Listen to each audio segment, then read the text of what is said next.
Қабір жанындағы үй. Екінші бөлім.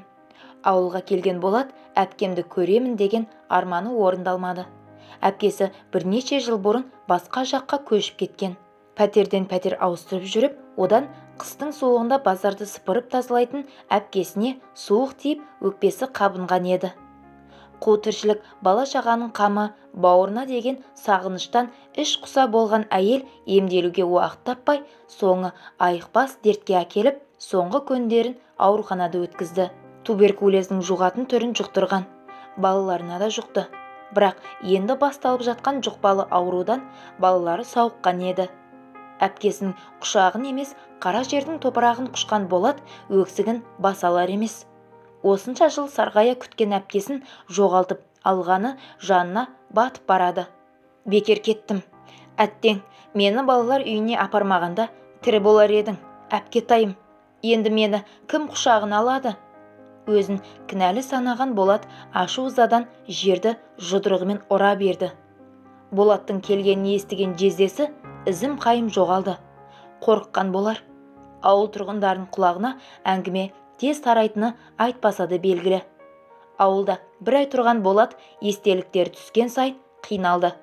Жаңа өмір бастау үшін қалаға жол тартты. Құрылыстағы жұмысқа тұрған. Жатар орны тегін болғанмен, ішіп жеумен, киім-кешегінен ақ ақшасы бітіп қалады. Жұмысы да ауыр. Күні бойы бетон құю. Бұрын істеп көрмегесін белі удай ашып, тез шаршап, кішкене демалып отыра кететін. Бұндай кезде аспанды тіреп тұрғандай бригадир айқай салады. Бригадир тым мазасыз. Аузына келген боқтығын айтып, Болаттың жүйкесін тоздырып бітті. Бұл жұмысынан шыққан Болат базарда жүк тасушы болды. Қонатын кезде вокзалға барып, орындықты ұйықтаған соң, аяқ қолы үйіп, жатқан құрлы болмайтын. Бірде базарда бір әйелдің сумкасын ұрлап кеткенін көріп, мен неге қиналып өмір сүруім керек? Болса да дала қаңғып, қарным тоймай аш жүргенше, осы кәсіпті үйреніп, неге байымасқа? Деген арам ойы лезде азғырды. Алғашқы күні қорқып жүріп, бір әйелдің сумкасындағы әмиян білдіртпей алды да, зат тасып жүрген арбасына сала салды. Ешкім байқамады. Күндегі арба сүйреп табатын ақшадан да 2 есе көп тапқанына Болаттың ойы өзгерді. Уақыт өте нағыз баукеспе әмиян ұрлаудың шеберіне айналды. Жанында өзі сияқты ұрлар тобы да құрылды. Қара базарға келген қарапайым халықты сылап сипап кететін Болат ақшаға әбден құныққан.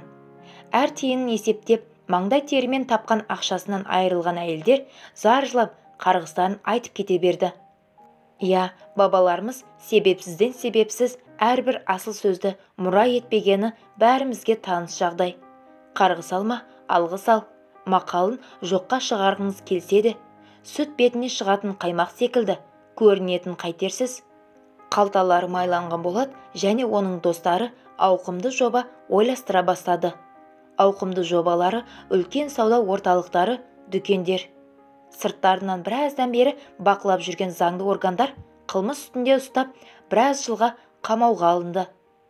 Тағы да бірнеше жыл өте шықты. Болат қамауда отырып, бостандықтың қадірін түсінгендей.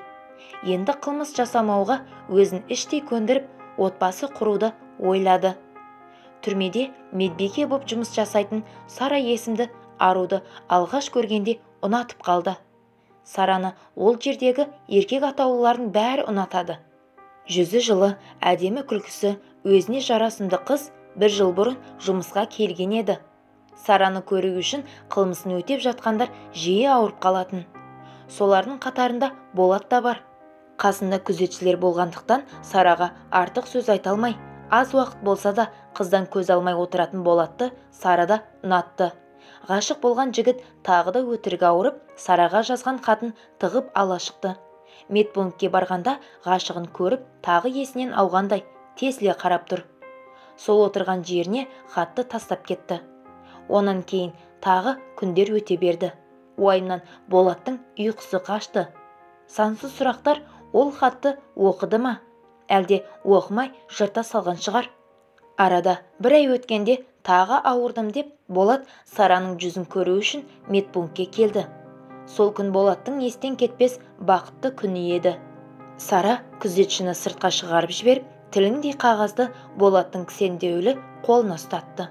Ол қағазда «Мен де сені ұнатамын» деген қыздың жауабы бар. Бұл қағазды оқыған Болат қуаныштан көзіне жас алды. Сол күннен бастап өміріне нұр кірген. Өмір Болат үшін өте тамаша болды. Тәтті үмітпен ғашықтықтан соңғы жылдары тез өтіп кеткен Болат бостандыққа шыққан күні ғашығымен алғаш рет қаланы аралады. Өте бақытты күндері өтіп жатты. Сара Болаттың бар жағдайын білсе де, ғашығынан бас тартпады. Тіпті жаңа өмірге бірге аяқ басуға өзі ұсыныс жасады.